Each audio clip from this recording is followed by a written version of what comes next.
아이들은 논리적으로 설득되지 않습니다. 논리적으로 소통하시려고 하시면 안 됩니다. 논리적으로 소통한다는 것은 바보짓입니다. 두 아들과 언제 따로 자기 시작한지 아십니까? 아마 이 이야기 들으면 깜짝 놀라실 겁니다. 제가 항상 양육의 끝은 건강한 독립이라고 주장하지요. 아이들은 태어나자마자 보이지 않지만 수많은 끈들로 부모와 연결되어 있습니다.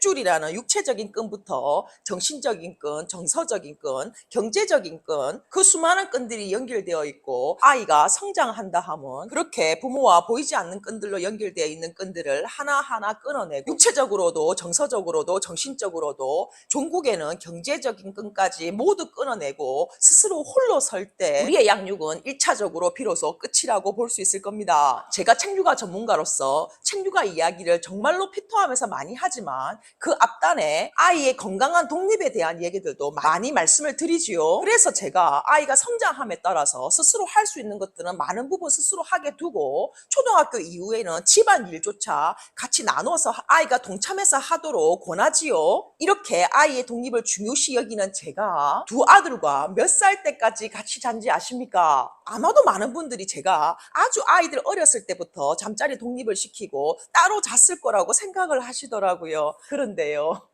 깜짝 놀라지 마십시오. 심지어 저는 딸도 아니고 아들이지 않습니까? 그런데 그 두 아들과 저는 초등학교 6학년 때까지 같이 잤습니다. 6학년 지나서 6학년 2학기, 거의 중학교 1학년에 잠자리 독립을 했죠. 놀라셨죠? 잘난 척은 오지게 하더니 아이들이 잠자리 독립이 6학년 때까지 안 됐다고? 거의 중학교 1학년 때까지 같이 잤다고? 와, 사기당했다 하고 지금 끄시려는 분들 어디서? 열로 어디서? 아주 끝까지 들어보이소? 이유가 있습니다. 이유가 있습니다. 사실 6학년 때까지 두 아들과 자면서 13년이죠. 무려 13년 동안 저는 달아서 3시간, 아니요, 조금 오버해서 얘기하면 달아서 2시간을 자본 적도 없습니다. 무려 13년 동안. 왜? 영유아기 때는 두 아이들이 새벽에 계속 깼고요. 첫째 아이 같은 경우는 뭐 하루에 10대번도 더 깹니다. 초등학교 와서는 깨지는 않는데, 제가 같이 자니까 좀 부대끼기도 하고, 혹은 이불도 덮어주고 잘 자는지 확인도 하고, 그래서 2시간을 달아서 자본 적이 13년 동안 없어요. 그런데 그렇게 잠은 못 자는데 살은 왜 찌는지 모르겠지만 어쨌든 각설하고 아이들의 독립을 주장하면서 무려 13년 동안 같이 잤던 이유요, 아이들이 특별히 문제가 있어서는 아니고요, 이 한 가지 이유 때문입니다. 저는 아이들과 잘 때 불을 끄고 두 아이들을 제 왼쪽 오른쪽에 팔베개를 하고 이런저런 얘기들을 어릴 때부터 해왔었어요. 그래서 잠드는 순간까지 정말로 많은 이야기를 하면서 뭐 두 중에 한 놈이 먼저 잠이 들고, 뒤늦게 잠든 놈하고는 끝까지 대화를 나누다가 아이가 잠이 들면 저도 잠을 잤는데요, 그 시간이 너무 좋았어요. 그렇게 시커먼 두 아들과 13살 초등학교 6학년 때까지 잠자리에 누워서 이런저런 대화를 나누는 시간이 있었던 거죠. 초등학교 5학년 때 큰아이가 그러더라고요. 엄마, 나는 밤 얘기 시간이 참 좋아.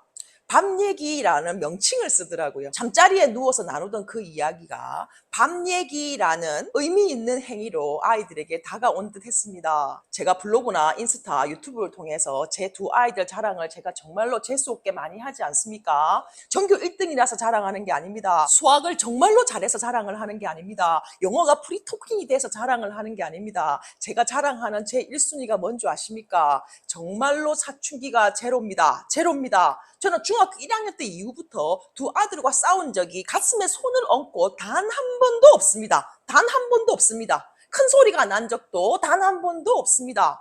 정말로 행복하고 해피한 사춘기를 시커먼 두 아들과 보내고 있는데요, 저는 그 이유가 물론 책육아 때문도 있습니다만, 그 13년 동안 잠자리에 누워서 두 아들과 나눈 대화 속에서 아이와 제가 친밀해진 거지요. 정서적 공감이라는 라포가 형성된 겁니다. 그래서 대화가 잘 될 뿐더러, 혹은 견해 차이로 조금의 트러블이 생긴다 하더라도 서로를 무시하거나 함부로 대하지 않고 적정선을 유지한 선에서 대화가 가능하고 조율이 가능한 거였습니다. 그래서 속 시끄러울 일이 1도 없는 거지요. 여기 영유아기 엄마들도 많으실 건데요, 들어보십시오. 어느 날 갑자기 아이와 관계가 좋아지는 것이 아닙니다. 자, 초등학교 고학년부터 사춘기가 되지요. 사춘기에 들어선 아이들은 논리적으로 소통한다는 것은 바보짓입니다.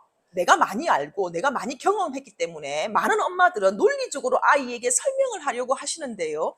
아이들은 논리적으로 설득되지 않습니다. 논리적으로 소통하시려고 하시면 안 됩니다. 정서적 공감이 되어야 대화가 되는 법입니다. 여러분들 왜 저를 좋아하십니까?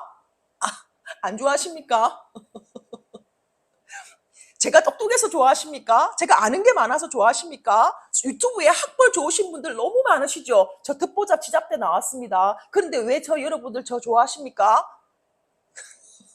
당신과 제가 정서적으로 공감이 되고 있기 때문입니다. 같은 육아맘이고 같이 아이를 길러보니 너무나도 공감대 형성대가 잘 되는 거죠. 라포가 형성되어 있는 겁니다. 아이들에게 이거는 이거 저거는 저거 논리적으로 설명하려고 하지 마시고 어릴 때부터 엄마와의 관계, 애착, 소통에 정성을 들이셔야 합니다. 제 두 아이들이 어릴 때도 프랑스 양육법, 분리수면, 잠자리 독립 이런 것들이 되게 성행했었고요. 많은 엄마들이 어릴 때부터 분리수면을 했습니다. 사실 오늘 제가 했던 주제는 좀 다른 것이었는데 이야기가 딴 곳으로 흘러갔는데요. 제가 말씀드리고자 했던 것을 한번 말씀드려 보겠습니다. 분리수면, 잠자리 독립이 너무나도 중요하다고 전문가들이 말할 때 그 얘기가 옳냐 그르냐를 따지지 마시고 그 얘기를 듣고 나는 어떻게 할 것인가를 생각하셔야 합니다. 자, 세상 만사 장단점이 있습니다. 어떤 유행하는 육아법 혹은 어떤 전문가가 말하는 육아법이 그것이 정답인 양 생각하실 필요는 없다라는 겁니다. 항상 100만 번 얘기하듯이 선택이라는 말입니다. 선택. 당신의 선택.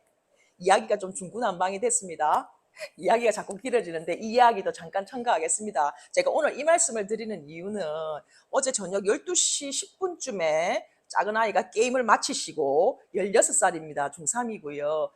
안방으로 오더라고요. 그러더니 제 겨드랑이에 이렇게 눕더니 제 어릴 때처럼 또 이런저런 얘기를 하는 거예요. 그래서 진짜 어제 정말로 심오한 얘기를 작은 아이와 30분 넘게 얘기를 나눴는데요. 나누고 이제 작은 아이가 자기 방으로 갔는데 이제 가는 아이의 뒷모습을 보면서 너무 행복한 거예요. 중3 남자아이와 정말로 심오한 대화를 30분 동안 할 수 있다는 것은 내 아이가 최고로 컸기 때문에 내 아이가 착하기 때문에 뭐 제가 대단해서 아닙니다. 영유아기 때부터 초등학교 때까지 그 밤 얘기 시간이 있었기에 그것의 연장성산인 거죠. 그래 어제 너무 행복했어서 이 얘기를 말씀드려야겠다 싶었습니다. 내일 봅시다. 안녕.